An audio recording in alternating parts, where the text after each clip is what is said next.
Emyr yn arwenni yn yr oedfa, yn dymuno bendith Duw ar Emyr wrth fe yn arwenni, ac yn ni wrth ni addoli gyda'i gilydd. Cyfle i chi ymuno ni am baned ar ddiwedd yr oedfa, ac yna mewn ysgol Sul tua cwarter i 12 i'r plant ag i'r oedolion. Cofio am Dewi heddi, mae'n arwen dwy oedfa yn Fysolfen, yn gyddio yn y Duw yn ddithio fe a'r gynulleidfa yna. Yn ystod wythnos, digwyddiadau fel arfer, yn rhoi cwrdd-gweddi nos Fawrth am 8:15 fan hyn. Ac yna, fe draf Emyn, ac yna Wyn ar Zoom nos Iau. O na, sori. Diolch. Ddim fel arfer felly. A hefyd mae clybiau di Gwener, ond yn hytrach na y cyfarfod yn Eglwys Llanysien, di Gwener yma y bwriad yw i fynd i'r trath y Bari, a mae croeso i'n drwy yn ymuno ni nos Wener a draeth y Bari ar gyfer clybiau. Castell mis a gyfer gorffennol mynd gwaith endysgobaeth, ac fi'n gwyddio yn y sôn rhywfaint mwy am endysgobaeth a gwaith yna yn yr oedfa heilo. Ni cofiwch am Castell mis a endysgobaeth. Na'r cweddiadau, neu ni droi at Dduw mewn gweddi.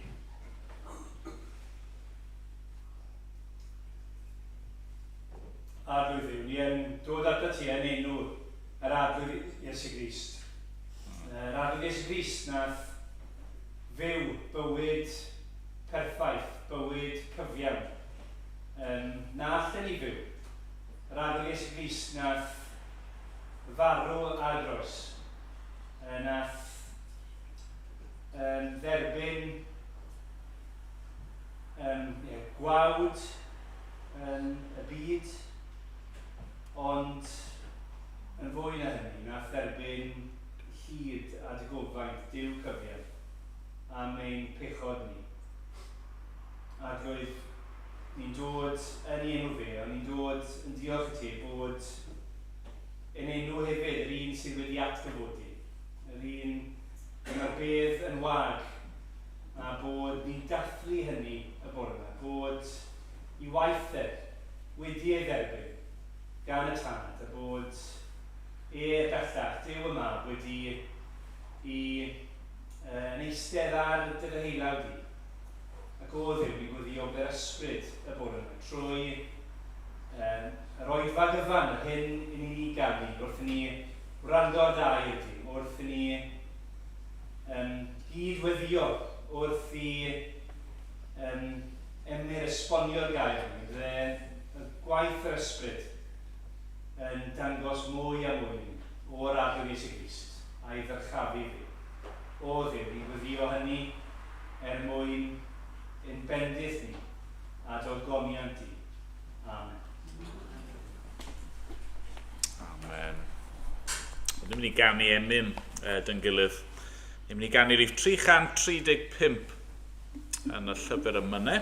Gobeithio bydd y geiriau'n ymddangos ar y screens bore yma. 335. Arglwydd y bydoedd fri. Mor deg a hawddgar yw trigfan dy gariad ci, deiarol deml fy niw. Boed tynfa fy enaid tuath di fy niw, i weld y wyneb ci. Hoff gan aderyn to gael yno yw giwion le, a'r wenol ar ei thro hiraetha am ei thre.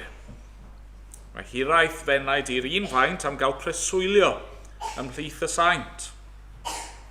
Cael treulio sanctaidd ddydd, lle byddo Duw a'i saint. Llawenydd gwell a rydd na 1000 mewn bydol fraint.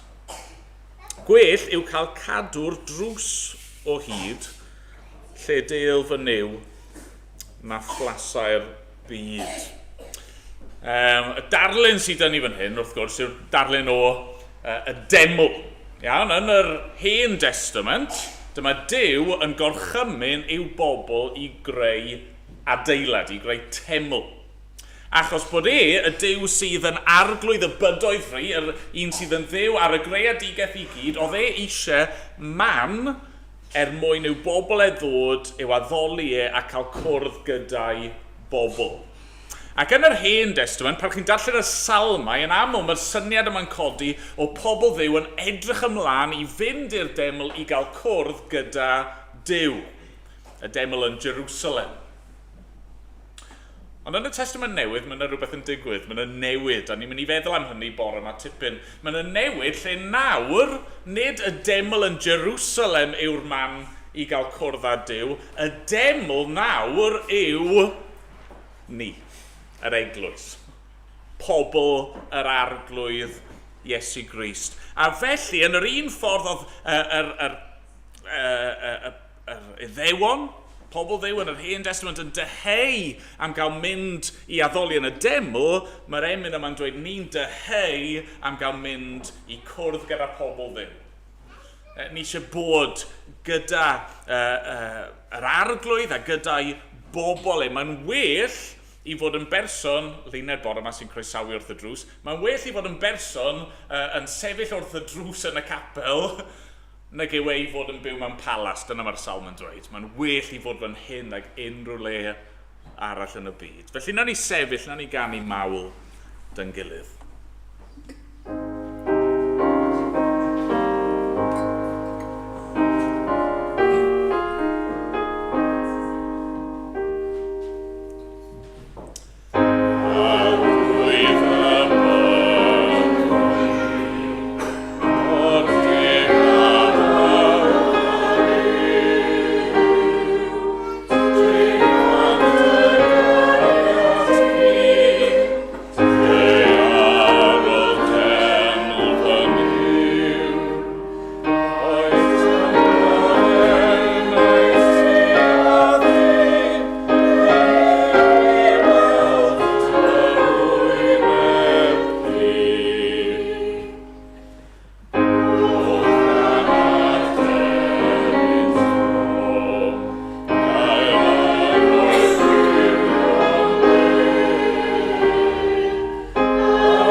Darllen o air Duw.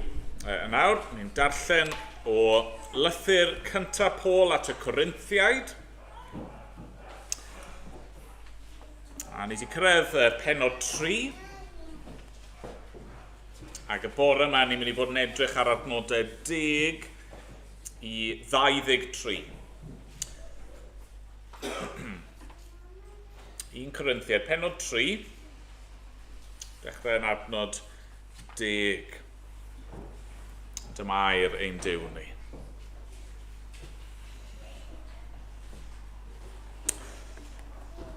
Yn ôl y gorchwyl, neu'r gwaith, a roddodd Duw i mi o'i ras, mi osodais sylfaen, fel prif adeiladydd celwydd. A mae rhywun arall yn adeiladu arni. Gwylied pob un pa fodd mae'n adeiladu arni. Ni all neb osod sylfaen arall yn lle yr un sydd wedi ei gosod ac Iesu Grist yw honno. Os bydd i neb adeiladu ar y sylfaen ag air, arian a meini gwerthfawr, neu a choed, gwair a gwellt, daw gwaith pob un i'r amlwg, oherwydd y dydd a'i dengys. Canis a thân y datguddir y dydd hwnnw, a bydd y tân yn profi ansawdd gwaith pob un. Os bydd y gwaith a adeiladodd rhywun ar y sylfaen yn aros, caiff dal. Os llosgu'r gwaith rhywun, caiff ddwyn y golled. Ond fe achubir yr adeiladydd ei hun, ond dim ond megis trwy dân. Ond i wyddwch, mae teml Duw ydych, a bod ysbryd Duw yn trigo ynoch. Os bydd rhywun yn dinistrio teml Duw, bydd Duw yn ei ddinistrio yntai, oherwydd mae teml Duw yn sanctaidd, a chwi yw'r deml honno. Peidiad neb a'i dwyllo ei hunan. Os oes rhywun yn eich plith yn tybio ei fod yn ddoeth yn ôl safonau'r oes hon, bydded ffôl mwyn dod yn ddoeth. Oherwydd mae doethineb y byd hwn yn ffolineb yng ngolwg Duw. Mae'n ysgrifenedig. Mae ef yn dal y doethion yn ei cyfrwystra. Ac eto, mae'r arglwydd yn gwybod meddyliau'r doethion mae ofer ydynt. Felly, peidiad neb ag ymffrostio mewn arweinwyr dynol. Oherwydd mae pob peth yn eiddo i chwi. Paul, Apollos, Cephas, y byd, bywyd, angau, y presennol, y dyfodol, pob peth yn eiddo i chwi. A chwythau yn eiddo Crist, a Christ yn eiddo Duw. Amen. Amen. Diolch i Dduw am ei air e. Lois yn mynd i roi stori'r plant nawr. Diolch, Lois. Os ydych y plant fel eistedd yn ffred, bydd hwnna'n lyflu. Yna double cushion yna.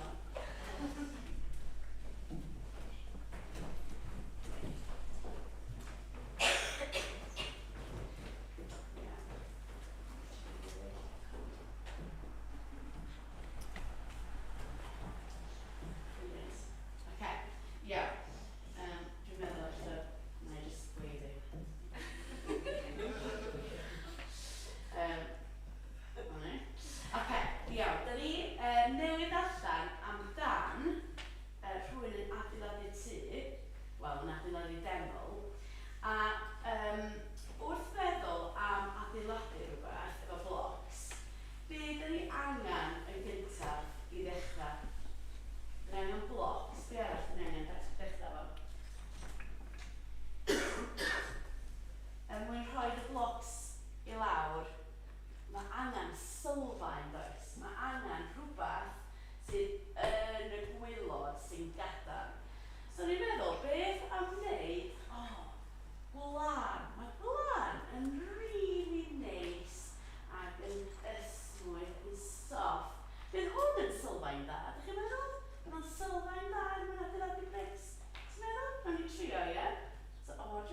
Beibl yn dweud sylfaen ar gyfer ein bywyd ni ydy Iesu Grist. Hwn ydy'r sylfaen gorau. So ni'n gallu rhoi lot o sylfaenu gwahanol, sef rhywbeth fatha gwlan neu botol plastig. Dyna be dyn ni'n rhoi yn bywyd ni ar fatha be dyn ni'n meddwl sy'n bwysig. Ond actually, pwy sydd yn mynd i aros ac yn sylfaen cadarn a sicr trwy'n bywyd i ddechrau join ni ydy Iesu Grist. So hwn ydy'r sylfaen da. Ond mae'n rhywbeth arall. So sylfaen Iesu Grist. A dyn ni'n adeiladu, a dwi'n meddwl, chymryd be? Dwi eisiau adeiladu efo llwy. Dwi'n meddwl bydd hwn yn rili da. Dys ni jyst yn gallu adeiladu efo llwy yna. Chi'n meddwl hwn yn syniad da? Ond mae llwy'n yn neis. Dwi'n licio llwy. Mae'n handi iawn. Dwi ddim yn gallu adeiladu efo llwy. Dwi'n meddwl yn bricks. So dwi'n wrthi'n adeiladu. Dwi yn rili licio calon. Mae'n rili neis. Dwi'n meddwl mae'n peth gwych cael calon. So dwi'n mynd i adeiladu efo calon. Ydych chi'n meddwl bod hwn yn syniad da? Ie. Ydych chi'n meddwl bod hwn yn syniad da? A hefyd, ydych chi'n meddwl dwi'n licio bita? Mae yna bacwn fan hyn. Mae'n adeiladu mochyn fan hyn. Dwi'n meddwl dwi'n hwn yn... O no! Na! Da ni'n mynd gallu adeiladu efo siapa anghywir. Na dan. A beth am, dwi'n gwybod, nawn ni adeiladu efo blodyn. Chi'n meddwl hwnna da? Na. Na? O. Hwnna yn mynd i dal o. Na, ddim o gwbl. So mae'n bwysig iawn cael y sylfaen cryf, ond hefyd cael blocs cryf. Iawn? So wedyn, mae hyn yn dangos, mae Duw yn y Beibl yn deitha ni i cael sylfaen cryf yn bywyd ni, sef Iesu Grist. Fod bob un dewis, bob un penderfynu ni yn seiliedig ar pwy di Iesu Grist a be mae o wedi gwneud drosto ni. Ond hefyd, mae'n bwysig bod ni'n defnyddio brics da, dim blodyn a mochyn a calon a llwy. Na, mae'n bwysig be da ni'n adeiladu ni'n bywyd ni efo. Achos weithiau, dwi'n meddwl, dwi'n licio neud hyn lot, a dwi'n mynd i fatha, dwi'n licio teledu, wel na, dim teledu, ffilmiau, lot fawr iawn iawn. Fyswn ni'n gallu gwario trwy'r fod blwyddyn jyst yn gwylio ffilms, a fyswn ni ddim yn mynd yn bod. Dwi'n cael am peth da, ond os dwi'n rhoi gyd cynamiad fi, gyd identity, gyd pwrpas bywyd fi ar just watcha ffilms, dwi'n ddim yn beth da, Duw ddim wedi creu fi fel yna. Mae fatha fi'n rhoi bric anghywir i fewn. Dydy bywyd fi dwi'n mynd i allu dal yn gryf efo briciau anghywir. So mae Beibl yn deud, byddwch yn ofalus sut da ni'n adeiladu'n bywyd ni. Bod y pethau iawn mae Duw wedi rhoi yn adeiladu'n bywyd ni. So fatha gweddio, darllen y Beibl, cael ffrindiau da, bod yn iddyr. A dwi eisiau chi feddwl yn ystod y pregeth pa briciau eraill sydd yn dda ar gyfer yn bywyd ni. Mae bric o fatha ella cael bwyd yn beth da, ond os ni'n rhoi ni'n sylfaen ni a just bita trwy'r adeg, fe ddim yn beth da.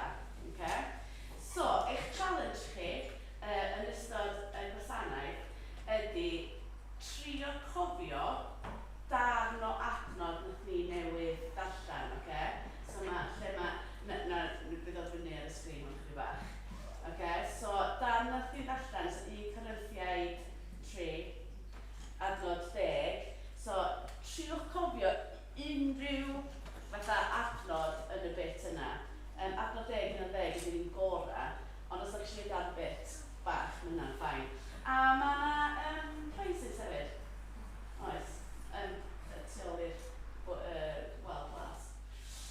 So os ydych chi'n gallu cofio adnod y dod ata fi ar ddiwedd y pregeth a just cofio bit ohono fo amdan adeiladu tŵr neu adeiladu pethau sy'n seiliedig ar Iesu Grist, neu cofio bod y brics cywir angen mynd i fewn a dim unrhyw bric. Gallech chi cael preis. Gwych. Diolch o galon am gwrando yna.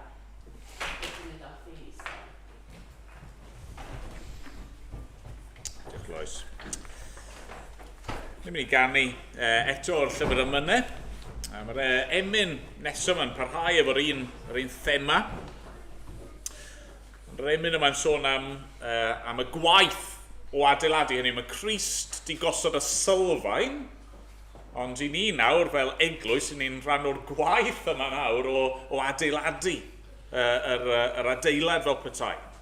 Ac fi ddim yn un sydd wedi adeiladu tŷ, allai ddychmygu bod e'n waith caled. Bod yn brici yn waith anodd, yn labro. A mae bywyd eglwys yn gallu bod yn anodd, mae'n waith caled yn gallu bod yn glwm wrthi. Ond mae'r emyn yma'n atgoffa ni o'r llawenydd sydd hefyd. Na foed cydweithwyr Duw byth yn ei gwaith yn drist, wrth ddwy'n y meini byw yw dodi yn heml Crist. Llawenydd sydd, llawenydd fydd i bawb sy'n gweithio yng ngolau ffydd. A bennill ola'n dweud hyn wrthyn ni. Mae'r Iesu eto'n fyw a'r gwaith sydd dan ei law. Ar gyfer gweithwyr Duw mae bendith oesau ddaw. Llawenydd mawr ynghyd ag awn rhyw ddydd wrth weld y tŷ yn llawn. Wel, na ni sefyll i ganu dyn gilydd.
Yn gilydd nawr. Ni'n mynd i droi at Dduw mewn gweddi.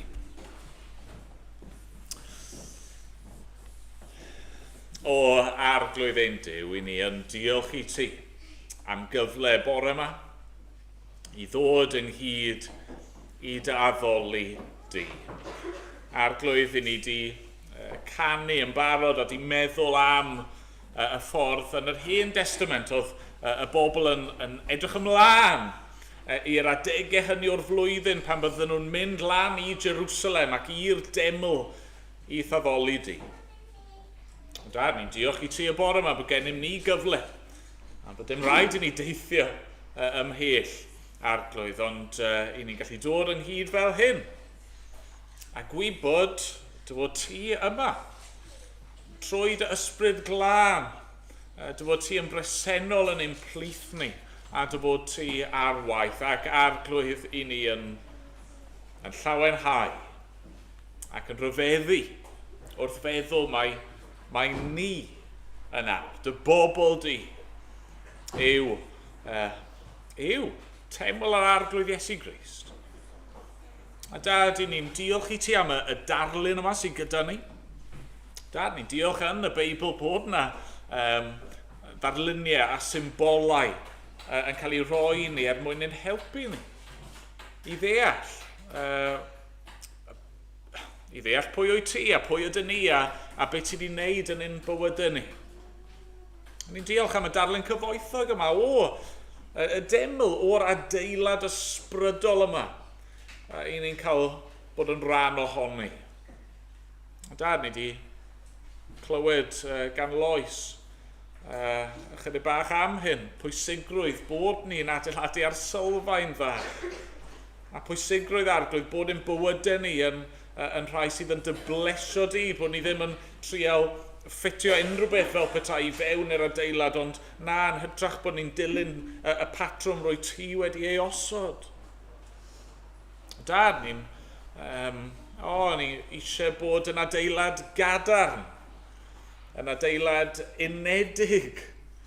I ni eisiau bod yr adeilad yn un sydd yn dangos dy ogoniant di.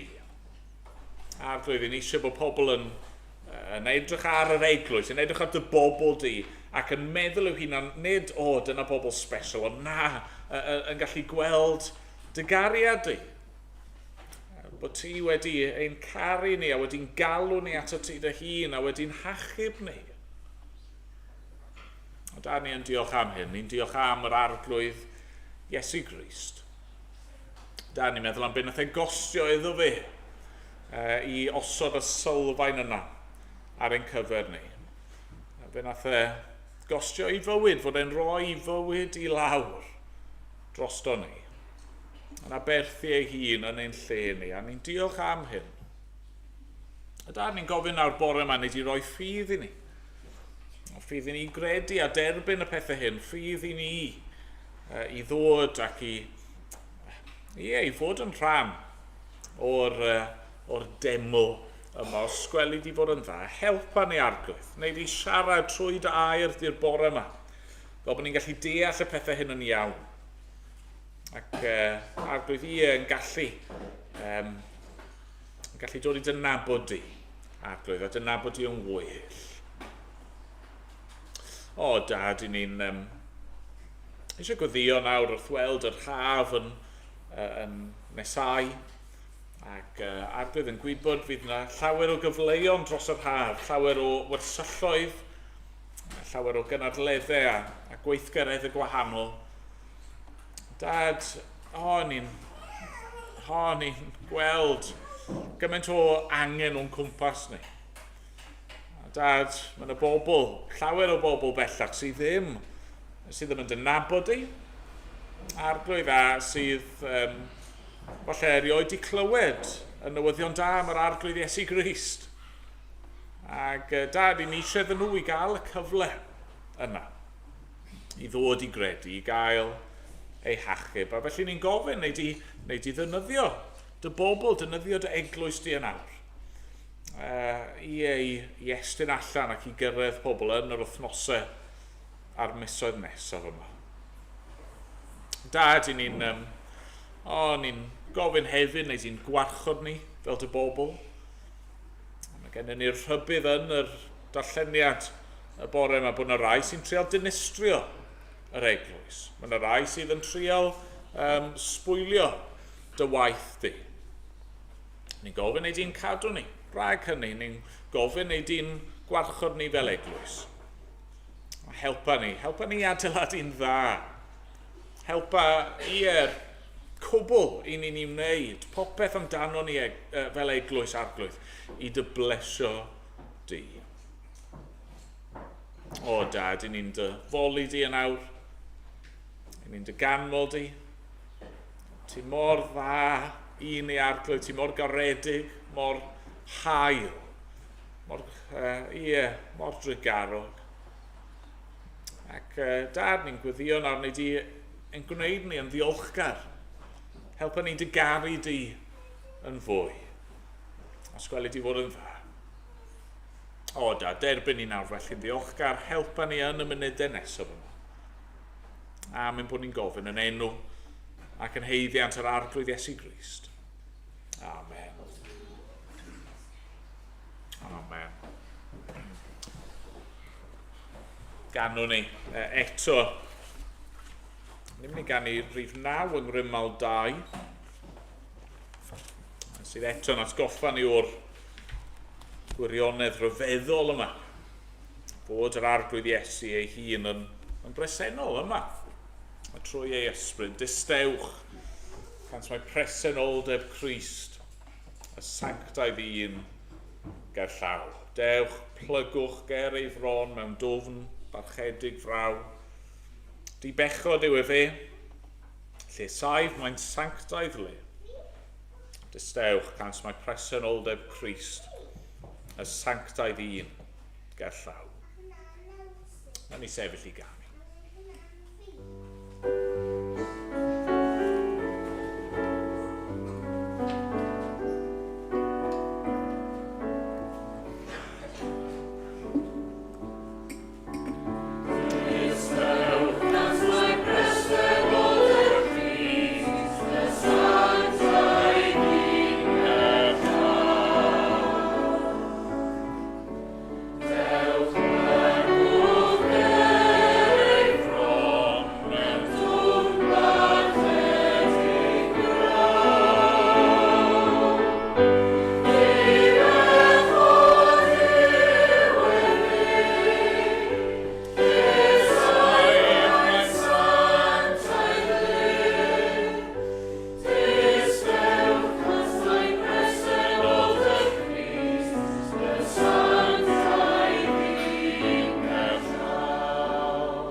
Yn aml iawn pan i fi'n paratoi ar gyfer y Sul, mae yna ganeuon gwahanol yn mynd trwy mhenni, lyrics o wahanol ganeuon poblogaidd. A mae yna gan ti bod yn stuck yn ymhenni wythnos yma, can eitha enwog, bydd rai ohonoch chi, fi'n siŵr wedi glywed, gan band o'r enw Pink Floyd. Enw'r gan yw Brick in the Wall. A y llinell mwyaf cyfarwydd neu cofiadwy yw, all in all, you're just another brick in the wall. Okay? Ag y syniad yn y gan yw, mae dyna gyd i ni. Yng ngolwg cymdeithas, na gyd i ni fel pobl yw just bricks bach dinod yn y wal. A chi ddim yn bwysig, really. Chi just yna i wasanaethu pobl eraill, really. Chi ddim yn bwysig, stym gwerth i chi just yn fricsem yn y wal. Ar falle, bod na elfen o wirionedd yn hynny yng ngolwg ein cymdeithas ni. Bod y mwyafrif o'r biliynau o bobl sy'n byw ar y ddaear ddim yn bwysig. Ond nid fel na mae hi yn yr eglwys. Y bore yma, fi eisiau ni ystyried y ffaith fod gennym ni wahoddiad i fod, mewn ffordd yn fric, ond yn garreg gwerthfawr yn yr adeilad mwyaf ryfeddol fi erioed, sef teml Dduw. Eglwys yr arglwydd Iesu Grist. Os chi ddim wedi bod gyda ni o'r blaen, ni wedi bod yn gweithio'n ffordd ar y foment trwy lythyr cyntaf Paul at y Corinthiaid. Ac ar ddechrau'r llythyr, mae Paul mewn ffordd wedi bod yn trial dadlau rhywbeth gyda'r Corinthiaid. Ond nhw wedi colli golwg mewn ffordd ar Rufengil, ar y peth mwyaf pwysig, ar y ffaith bod ni wedi cael ein hachub trwy ras, trwy ffydd, trwy gredu yn yr arglwydd Iesu Grist, y Meseia oedd wedi cael ei ladd ar groes. Ond nhw wedi anghofio, mae yr Efengil i gyd yn byty gwendid a gwarth, bod ni'n trysto mewn un sydd yn edrych fel bod wedi colli'r dydd. Ond wedi anghofio bod yr Efengil yn hollol wahanol i be mae'r byd a'n cymdeithas ni yn dysgu. Mae'r byd a'n cymdeithas ni'n gweud, mae beth sy'n bwysig yw bod yn ddoeth, beth sy'n bwysig yw bod yn gryf, beth sy'n bwysig yw bod yn boblogaidd ac yn impresif, a mae Paul wedi bod yn trial dangos, na.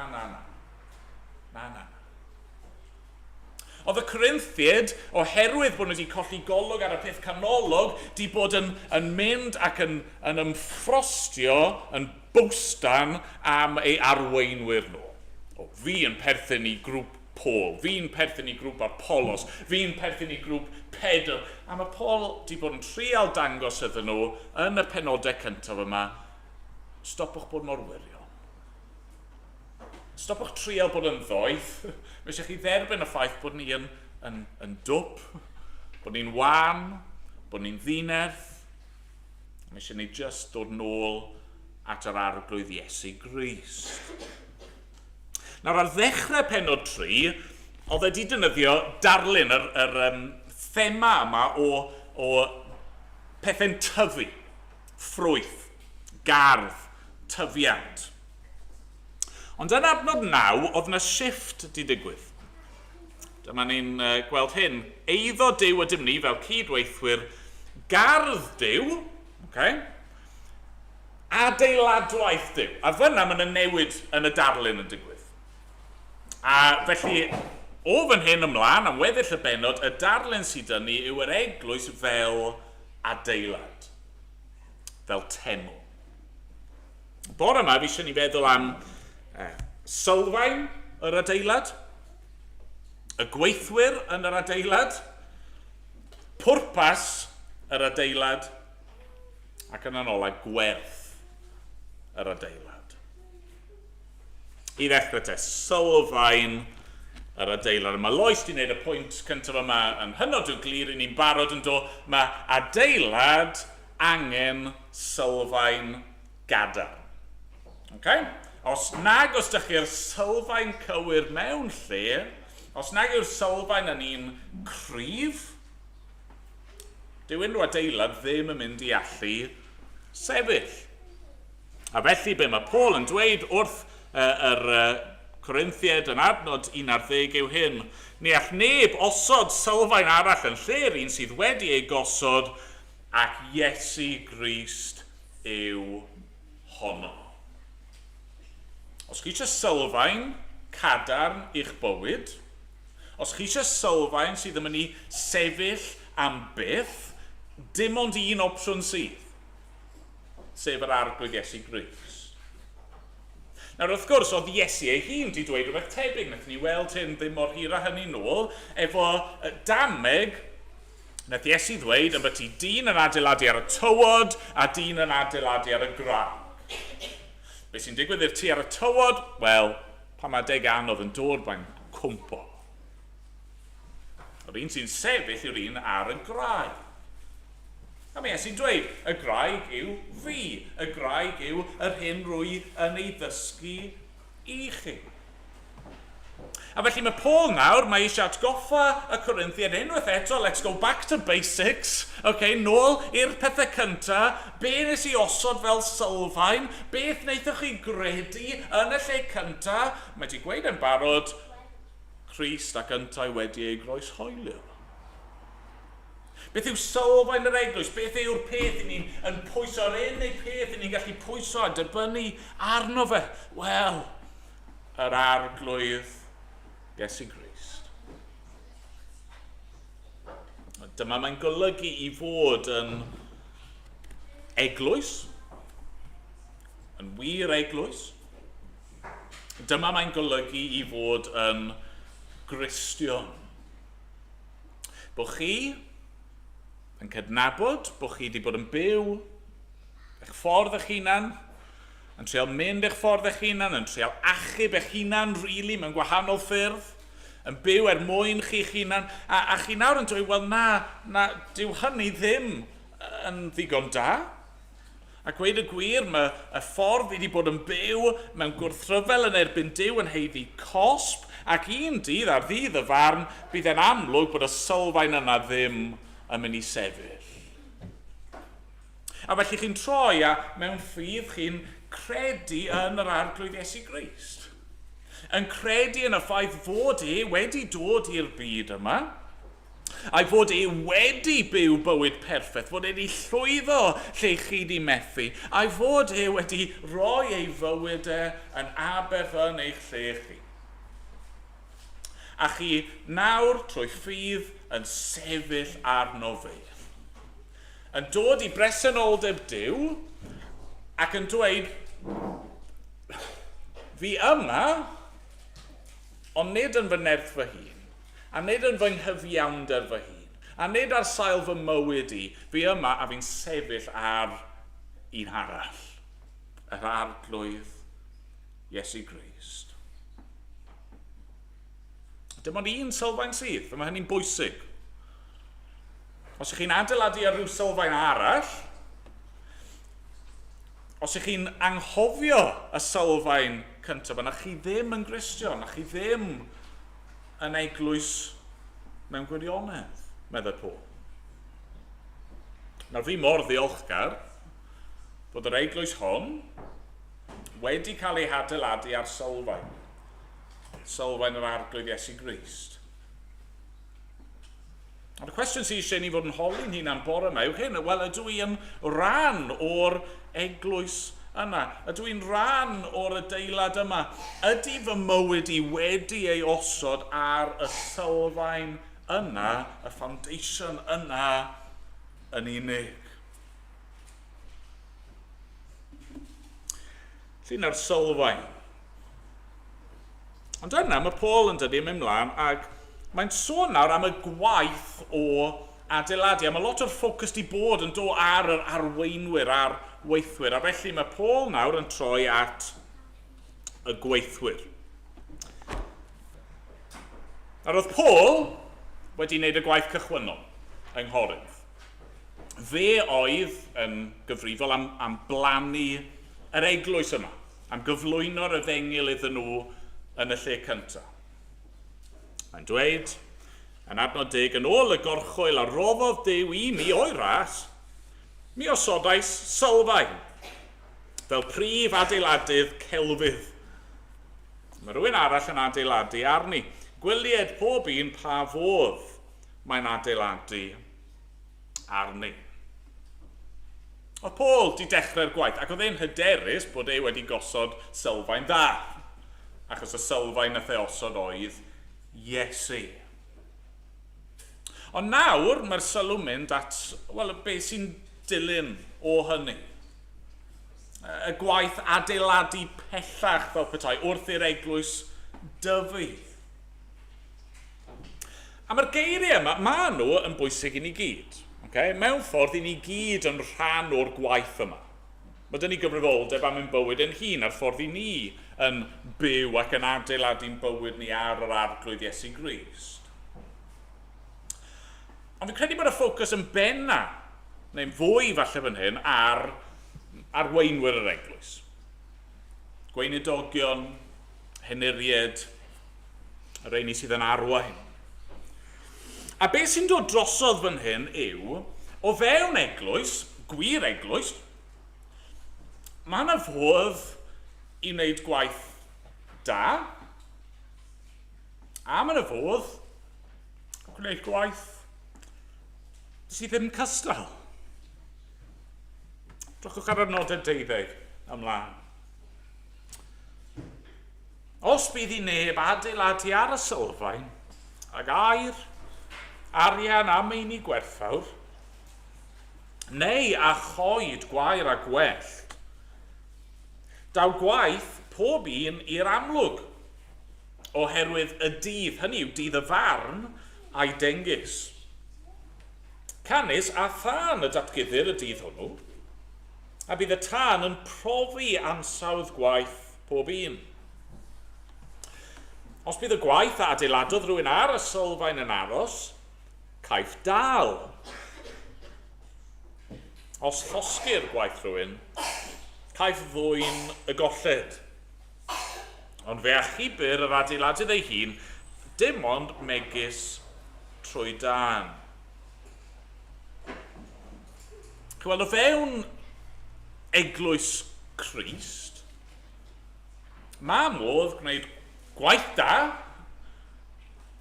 a mae modd gwneud gwaith drwg, neu gwaith ddim cystal.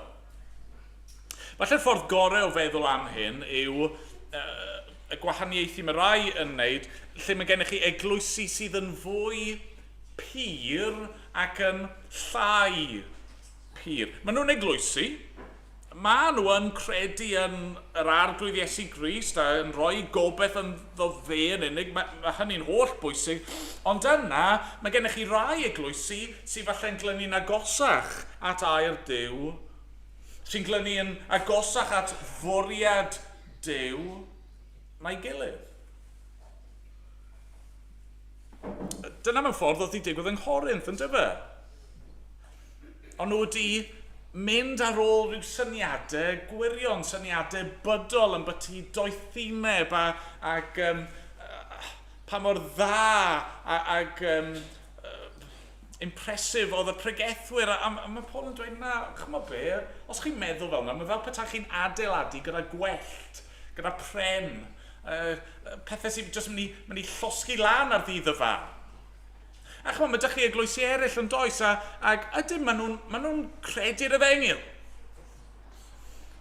Ac eto maen nhw'n treulio lot o'i amser yn gwneud pob math o bethau, ac maen nhw rhyw sioe, maen nhw rhyw glits, maen nhw rhyw trial technegau'r byd. Mae'n ydych chi eglwysi, a maen nhw yn eglwysi go iawn, mae yna gredinwyr yna, ac eto maen nhw'n treulio'u holl amser nhw yn meddwl ac yn siarad ac yn dadlau am bethau eilradd, pethau sydd ddim yn holl bwysig ac yn ganolog. Mae Paul yn dweud, ar ddydd y farn, bydd e fel petai fod yr holl bethau hynny yn dod i'r amlwg, a bydd y gwaith yna yn cael ei asesu.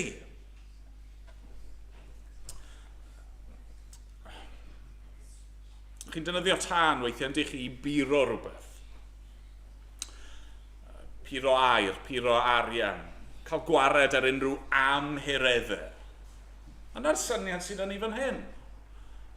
Ond Paul yn dweud, hynny yw, ar ddydd y farn, fel petai, bydd y holl stuff yma'n cael ei gosod yn y tân, a bydd yr holl rwtch wedi cael ei llosgu ffwrdd. Yr holl ffaff, yr holl ffydjo, yr holl fuzziness yna, a bydd hynny'n cael ei ddangos i fod yn wastraff amser, a'r cwbl fydd ar ôl fydd y pethau canolog.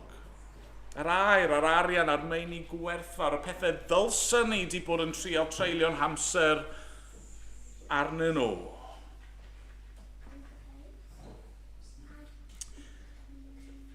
Chod yr anogaeth fan hyn yn dyfa yw, i ni eisiau bod ein bywydau ni, ar lefel unigol,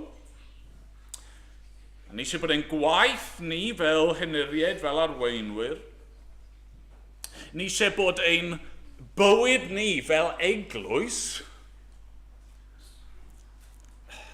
mor dda a phosib. Mor grist ganolog, mor Beibl-aidd a phosib. Yn hi eisiau bod yr hyn i ni'n gwneud, y ffordd i ni'n defnyddio, ein doniau, ein harian, ein amser, y cwbl yn dod â gogoniant, nid i ni, ond i Dduw. I ni eisiau bod popeth ni'n ei wneud yn cael ei wneud nid er mwyn plesio pobl eraill, a nid achos dyna'r ffordd mae'r byd yn dweud dylsyn ni wneud pethau, ond achos dyma mae Duw yn gofyn i ni wneud.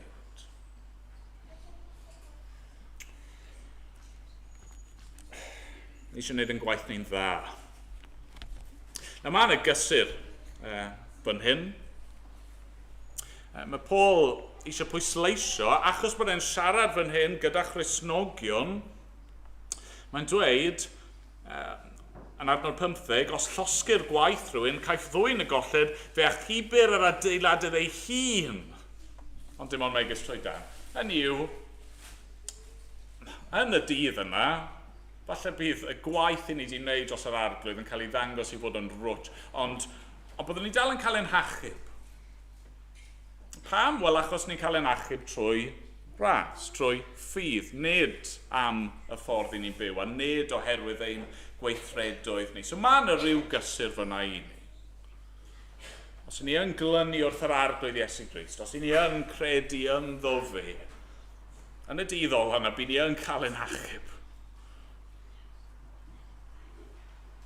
Mae yna rybydd difrifol hefyd, nag oes e? Mae Paul fel petai'n gweud, peidiwch anelu am yr limit gweilod yna. Achos mae Paul yn dweud, mae'n y berygl bod yna rai, a maen nhw, a gweud y gwir, yn ceisio dinistrio gwaith Duw.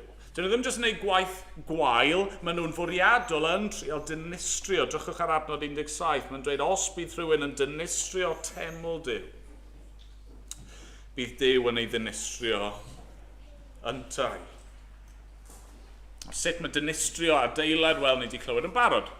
Cael gwared ar y sylfaen. Y ffordd rwydda yn dyfa. Ac wrth gwrs, mae gennych chi bobl, a maen nhw'n honni fod yn Gristnogion, ond maen nhw'n pregethu efengyl wahanol. Mae gennych chi eglwysi sydd falle wedi dechrau ar y sylfaen, ond yn ara deg maen nhw'n colli hynny. Yn ara deg mae hynny'n yn symud i ffwrdd, neu maen nhw'n symud i ffwrdd o ddi wrth y sylfaen, a mae'n y rybydd fan hyn bod hynny yn beth dinistrio. A felly, mae eisiau ni wylio'n hyn. Gwylio'n bywydau ni, gwylio'n gilydd, ac eich annog chi yn fawr i weddio yn arbennig dros yr rheini sydd yn arwain. Gweddiwch drosto ni. Nawr, pam fod y pethau yma mor ddifrifol? Pam fod Paul yn siarad amdano nhw yn y ffordd mae e? O fan hyn, dod i'n trydydd pwynt ni, sef pwrpas yr adeilad. Beth yw pwrpas yr adeilad mae Paul yn sôn amdano fe? A mor belled, mae wedi bod yn siarad am yr adeilad, neu'r adeiladu mewn ffordd eitha cyffredinol, ond o. A felly rhaid ofn bod unrhyw amheuaeth, beth yw'r adeilad yma? Efe ysgol efe? Efe tŷ yw e? Efe toilet? Beth yw e? Beth yw'r adeilad? Mae Paul yn neud yn hollol glir. Adnod 16 ac 17. Oni wyddwch. A fan hyn, mae basically'n dweud, dylsach chi wybod. Oni wyddwch. Mae teml Duw ydych. A bod ysbryd Duw yn trigo arnoch. Os bydd rhywun yn dinistrio teml Duw, bydd Duw'n ei dinistrio yntai. Oherwydd mae teml Duw yn sanctaidd. A chwi yw'r deml honno. Ond ys dim amheuaeth os e. Teml Duw, teml Duw, teml Duw, teml. Yn dwy adnod. Nawr, wrth gwrs, oedd gan y Groegiaid eu temlau nhw. Byddai'r Corinthiaid wedi bod yn gyfarwydd efo temlau i eilunod gwahanol. Ond bys nhw hefyd, pob un ohonyn nhw, di gwybod am y deml yn Jerusalem. Bydden nhw'n gwybod mor bwysig oedd y deml i'r Iddewon. Ac oedd yr adeilad yma, wel, yr ail deml oedd wrth gwrs, cafodd yr un cyntaf, oedd yn ryfeddod anhygol, cafodd hynny ddinistrio, cafodd yr ail un i adeiladu, a fe ddim cweit mor impresif ar cyntaf, oedd e dal yn wych o le. Falle bod chi'n cofio, mae rai o disgyblion Iesu ar un pwynt yn trio pwyntio fach, edrych Iesu, nag yw'r deml mor wych. Edrych ar y brics, edrych ar y cerrig yma, nag yw nhw'n ffantastig. Oedd y deml yn holl bwysig i yr Iddewon, achos dyma oedd canolbwynt eu ffydd nhw. Dyma'r man oedd Duw wedi dewis gosod ei enw, wedi addo i fod yn bresennol ac amlygu ei hun mwyn i bendithio nhw. A nawr mae Paul yn dweud wrth y Corinthiaid, mae'n dweud wrth Gristnogion, mae'n dweud wrth ni. Drychwch o'ch cwmpas chi. O'n i wyddwch? Nag chi'n gwybod, nag chi'n deall hyn, nag chi'n cofio, dylsych chi sylweddoli, pwy ydych chi? Chi yw'r deml. Oedd yr adeilad yna o brics a mortar a iac o air ac arian o pethau eraill, yr adeilad yna llythrenol yn Jerusalem, oedd e'n gysgod, oedd e'n symbol, oedd e'n pwyntio ymlaen i'r reality. A beth yw'r reality yna? Chi. Pobl Crist. Wedi ei uno gyda fe a'i adeiladu ynddo fe ac wedi'n adeiladu fewn i'n gilydd hefyd. A dyma un o'r syniadau a'r athrawiaethau mwyaf gwych yn yr ysgrythur yn dyfa. Mae Paul yn dweud, ni yw'r man lle mae Duw yn gwneud ei hun yn bresennol. Os oes pobl mas fyna eisiau cwrdd â Duw, os oes pobl mas fyna eisiau dod i addoli Duw ac i adnabod Duw ac i glywed beth sydd gan Duw i'w ddweud a'i fwynhau y lle i wneud hynny yw fan hyn, yng Nghynulleidfa'r Saint. Nawr, mae'n wir, eisiau just nodi, mae'n wir i ddweud fod yr ysbryd glân yn cael ei roi i bob un Cristion. Pan ni'n dod i gredu, ni'n derbyn yr ysbryd glân, a felly ar un lefel mae'n iawn i ddweud fod pob un Cristion yn deml. Okay? Mae rai pobl yn hoffi wneud y joc, os chi'n codi pwysau, bod chi'n adeiladu extension i'r deml yma. A mae'n wir, ydy, mae pob un ohono ni, mae'r ysbryd glân yn trigo yno ni, ysbryd Crist yno ni, a felly ni yn deml i'r ysbryd glân. Ond fi credu mae'n iawn i ddweud, mae nid dyna lle mae'r pwyslais yn y Testament Newydd. Lle mae'r ffocws yn y Testament Newydd yw ar yr eglwys. A falle bod e'n well felly i ddweud, mae beth ydyn ni yw cerrig, beth ydyn ni yw'r brics yna yn dod at ein gilydd a'r eglwys yw'r deml. Chwa, mae hynny'n helpu ni ddeall nag yw e pam fod Paul mor bwysig, yn pwysleisio cymaint undod. Mae ymraniadau mewn eglwys yn drist. Mae ymraniadau yn ddinistriol. Pam? Wel, meddyliwch am adeilad. Os oes chi adeilad am yr brics yn tynnu ffwrdd oddi wrth i gilydd, yn gwahanu o'i gilydd, be mae hynny'n dangos i chi? Mae ydych chi broblem difrifol. Mae ydych chi subsidence neu mae rhywbeth yn mynd mlaen, ac os ydych chi ddim yn datrys y broblem, be sy'n mynd i ddigwydd yn y diwedd yw mae'r cwbl yn mynd i colapso a mae'n mynd i achosi niwed a mae'n mynd i gostio. Dyna pam mae'r pwyslais cyson yn y Testament Newydd am undod. Dyma lle ni fod. Mae brics mewn adeilad fod yn stuck at ei gilydd. Chi wedi chwarae Jenga? Be sy'n digwydd pan chi'n dechrau tynnu'r brics mas o'i gilydd? Dyna pam mae'r pwyslais o hyd ar undod.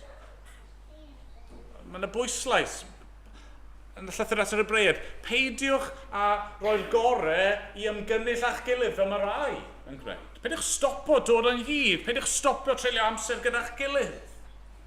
Pam? Wel, achos mae yna rhywbeth arbennig yn digwydd pan mae'r saint yn dod yn hyd. Os i ni gyd yn demlau'r ysbryd glân, pan bod angen dod at ein gilydd? Wel, achos dyma lle mae'r ffocws. Wrth i ni ddod ynghyd ar y sil, wrth i ni ddod ynghyd yn y cwrdd gweddi, wrth i ni ddod ynghyd yn ein gweithgarwch eraill ni fel eglwys, mae Duw yma yn y canol. Mae'r arglwydd i trefnu, mae wedi dewis, mae dyma'r ffordd, mae eisiau gweithredu. Dyma lle mae eisiau ffocws fel petai ei waith a'i fendith ei fod wrth i yr eglwys ddod at ei gilydd. Yn aml yn dweud bod ein hamser ni am ein gilydd yn amser gwerthfawr. A fan hyn ni'n dod i'r pwynt ola. Gwerth yr adeilad. Gwerth yr adeilad. Os yw popeth ni wedi gweld mor belled yn wir, pa mor werthfawr felly mae hynny yn gwneud yr eglwys? Mae Paul fan hyn fwy neu lai di gorffen ei ddadle. Mae dyma un pwynt ola i'w wneud, a ni, os dyw e'n mynd ddod at hynny ym mhenod 4, ond mae bron a dod i ben fan hyn. A be mae eisiau gadael nhw gyda, ni wrth iddau cyrraedd fel petai diwedd y ddadle, chafbwynt y ddadle yw hyn. Mae'n dweud, stopwch cwmpo mas, stopwch ymleidio, stopwch ymrannu oddi wrth eich gilydd, chi'n rhy werthfawr ar gyfer y math yna o beth. Stopwch dadle. Stopwch ymffrostio mewn arweinwyr. Chi'n llawer rhy werthfawr i hynny. Pan chi'n prynu adeilad neu pan chi'n gwerthu adeilad, fel arfer beth sy'n digwydd yw chi'n cael valuation yn dyfa. Chi'n cael rhywun i ddod i edrych ar y safle, i edrych ar adeiladau cyffelib ac maen nhw'n dweud beth yw gwerth y peth. Mae Paul fan hyn nawr, mae eisiau pwysleisio iddyn nhw, chi yn werthfawr. Yn yr holl dadle yma wedi bod yn digwydd, you've sold yourself short, fel petai. Chi'n fwy na hyn, chi'n well na hyn. Acwch ar adnod 18 i'r diwedd. Peidiad neb a'i dwyllo ei hun. Os oes rhywun yn eich plith yn tybio i fod yn ddoeth yn ôl safonau'r oes hon, bydded ffôl mwyn dod yn ddoeth, oherwydd mae doethineb y byd hwn yn ffolineb yng ngolwg Duw. Mae'n ysgrifenedig mae ef yn dal y doethion yn ei cyfrwystra. Ac eto, mae'r arglwydd yn gwybod meddyliau'r doethion mae ofer y dynt. Felly, peidied neb ag ymffrostio mewn arweinwyr dynol. Oherwydd mae pob peth yn eiddo i chwi. Paul, Apollos, Cephas, y byd, bywyd, angau, y presennol, y dyfodol, pob peth yn eiddo i chwi. A chwythau yn eiddo Crist. A Christ yn eiddo Duw. Paul yn dweud, os mae chi yw teml Duw, wedi ei adeiladu ar sylfaen Crist, gyda'r potensial yna i fod yn air ac yn arian ac yn feini gwerthfawr. Os i chi nawr yn un â Christ ac ynddo fe fod pob peth yn cael ei roi i chi, pam yn y byd ydych chi'n gwastraffu'ch amser efo syniadau twp y byd? Yng Nghrist, chi wedi cael eich bendithio a phob bendith ysbrydol yn y nefolion leoedd. Yng Nghrist, i chi yn etifeddion teyrnas Dduw. Mae Paul fan hyn, mae'n gorffen y ddadl trwy troi ei geiriau nhw ar ei pen fel petai. Chi'n cofio sy'n nath e ddechrau? O'n nhw'n dweud, fi yn perthyn i Paul, fi'n perthyn i Apollos, fi'n perthyn i Cephas, Pedr. A mae Paul yn dweud, pedwch bod mae'r dwp? Pedwch meddwl am y peth fel yna? Chi ddim yn perthyn i nhw? Nhw sy'n perthyn i chi. Mae nhw yna eich mwyn chi. Mae bywyd a marwolaeth, mae'r presennol, y dyfodol, mae'r byd i gyd, mae popeth yn cael ei roi yn eich dwylo chi. Chi mor werthfawr yng ngolwg Duw. Chi mor bwysig iddo fe, mae di roi yr arglwydd Iesu trosto chi. Peidiwch brolio yn y bricis. Peidiwch treulio'ch amser chi yn dadle dros rhyw bethau sydd ddim werth cwmpo mas drostyn nhw. Mae popeth yn eiddo i chwi yng Nghrist. Diolch iddo. Amen. Amen.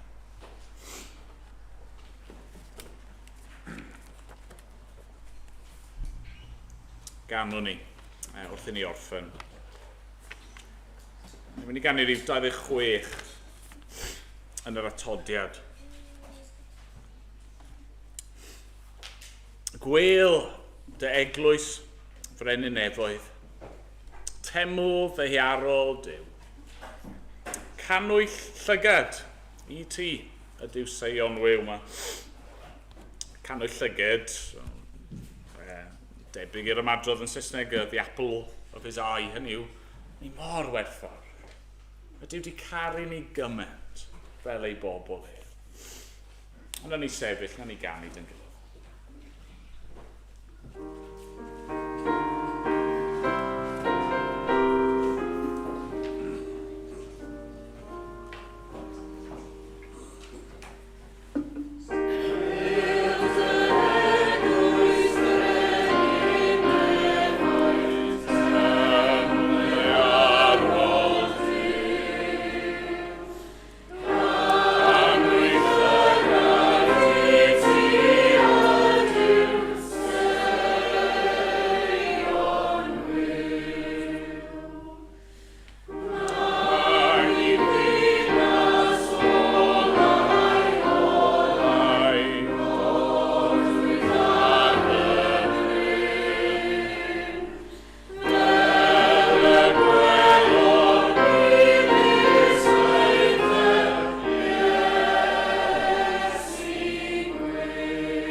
arglwydd, ni'n diolch i ti am y pethau ni wedi cael eu clywed, pethau mawr, pethau ryfeddol, pethau sydd bron yn rhy dda i ni i credu, ond ni'n diolch bod air di yn dweud y pethau yma wrthon ni, a felly ni'n gallu credu nhw.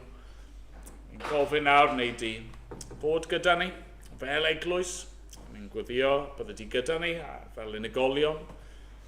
Gofyn neu di helpu ni bob un i adeiladu ar sylfaen yr arglwydd Iesu Grist, i gredu ynddo fe. Dad, ni'n gweddio byddai'n bywydau ni yn dy blesio di. Ni'n gweddio y byddai ti yn defnyddio ni fel eglwys. Mwyn i dy bresenoldeb di i fod yn fendith i ni ac i eraill. A Dad, ni'n diolch i ti bod ti wedi'n caru ni ar fath gariad, bod ti wedi rhoi y cwbl i ni yng Nghrist. Dad, cadwa ni nawr yn un ynddo fe. Derbyn yn mawl ni am diolch. Yn enw'r arglwydd Iesu Grist. Amen.